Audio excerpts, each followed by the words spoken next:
35 సంవత్సరాల సుదీర్ఘ రాజకీయ ప్రయాణంలో కాంగ్రెస్ పార్టీలో లీడర్లతోటి పెద్ద లీడర్లతోటి మీరు రాజకీయ ప్రయాణం చేసిరంటే ఏం చెప్తారు? కాసు బ్రహ్మానందరెడ్డి, కాసు కృష్ణారెడ్డి. కాసు కృష్ణారెడ్డితోటి సాన్నిధ్య సంబంధం నాది. హ్మ్. తనతోటే ఒక ఫ్యామిలీ మెంబర్గా, ఒక సీనియర్ కాంగ్రెస్ లీడర్ తను. మంత్రి పదవులు అనుభవించిన వ్యక్తి. రాజశేఖర్ రెడ్డి మిత్రుడు. రాజశేఖర్ రెడ్డి దాంట్లో సివిల్ సప్లై మినిస్టర్గా చేశారు. కిరణ్ కుమార్ రెడ్డి గవర్నమెంట్లో కోఆపరేటివ్ మినిస్టర్గా చేసిండు, ఎంపీ చేసిండు, 7 సార్లు ఎమ్మెల్యే. ఆయనతోటి నాకు చాలా సాన్నిధ్యం. అసలు ఉమ్మడి రాష్ట్రం కలిసి ఉన్నప్పుడు కాసు వెంకటకృష్ణారెడ్డి గారికి మీకు చాలా సన్నిహితం ఉండే.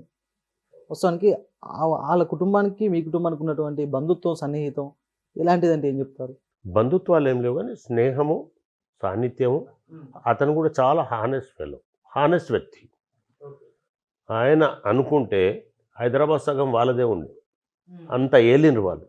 ఇలా కూడా రెంటెడ్ ఇంట్లో ఉంటారండి వాళ్ళు. ప్రజలకు సేవలు చేసిండ్రు, ప్రజలతో ఉన్నారు. Continuation MLA, continuation MP. ఇప్పుడు ఆయన తర్వాత తరం వాళ్ళ కొడుకు మొన్నటిదాకా ఎమ్మెల్యేగా చేశారు. ఓకే. సో కాబట్టి ఆ ఫ్యామిలీ డబ్బులకు లొంగిన వ్యక్తులు కాదు. ఒకటే, ప్రజలతోటి మమేకమవుతారు, ప్రజలతోటి స్నేహం ఉంటారు, ప్రజలకు సేవ చేస్తారు. ఆస్తులు ఏమి సంపాదించలేదు, ఆస్తులు ఏమి లేవు వాళ్ళకు. నేను దగ్గర ఉన్న వ్యక్తిని.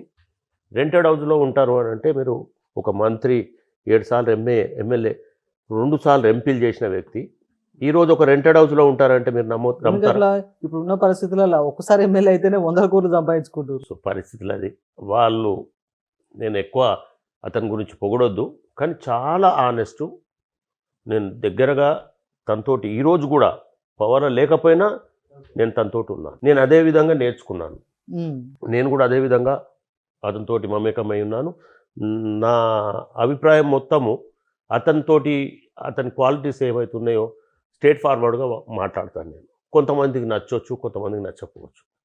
కానీ నా పాలసీని మాత్రం ఎప్పుడు కూడా నేను ఓవర్కి హామ్ చేయాలనే ఉద్దేశంలో ఎప్పుడు మాట్లాడను. సబ్జెక్ట్ మీదనే మాట్లాడతాను.